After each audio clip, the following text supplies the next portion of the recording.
انت قاعد هنا وتوضع له حل دلوقتي وتشوف سيرة دي. يا ساتر يا رب. يا ابني فيها. لا توضع له حل، ده انا دماغي فضيت يا جدع، بقالي سنتين ما اكلتش لحم.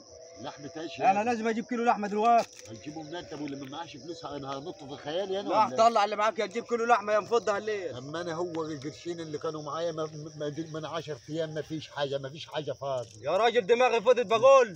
دماغك فضت، ادي لك قد ايه يعني ما اكلتش لحم؟ سنتين يا راجل. طب اصبر يا ابني، العيد جاي وان شاء الله هجيب لكم لحمه على العيد وتاكل وتتبسط انت واخواتك. العيد اللي لسه قاعد بشهر ونص اكل مت انا. ايه اللي خلاك قعدت السنتين يقعد الشهر ونص؟ يعني انا هجيب طلع لك بس شوف معاك كام وحتى نجيب نص كيلو ولا حاجه. ما فيش، اهي السياره فاضيه ما فيهاش اي حاجه غير باكو شاي جايبه هو اشرب. باكو شاي؟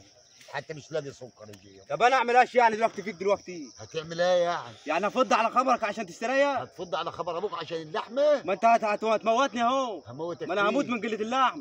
اللحمه هي اللي هتموت، هي اللي هتعيشك يعني. ايوه يا راجل، ده انا ماشي بفكر مش عارف افكر، دماغي فوت. طب هقول لك اقعد بس يا محمد، اقعد هفهمك انا يا ابني. هتفهمني على يا راجل؟ لا انا فاهمك ولا هفهم حد تاني بعد كده. اقعد بس. ده انا خلاص باظت معاي. لا ما هتبص. استغفر الله العظيم يا رب. فات الكتير ما بقي غير الجريد، هي كلها شهر ونص وعلى العيد هجيب لك لحمه وترزق ان شاء الله. فرح من هنا فرح من هنا، تاكل وتتبسط تعوض السنتين اللي فاتوا لحد ما تبقى ب1000 جنيه لحمه. الكيلو بقى مش انا اكلها تاني خالص. والله لعنك كلت. يبقى سلام يا لحمه كده. سلام يا لحمه، سلام يا لحمه. يبقى هنقطع بعض انا وين؟ لا ولا على اليمين هنقطع بعض.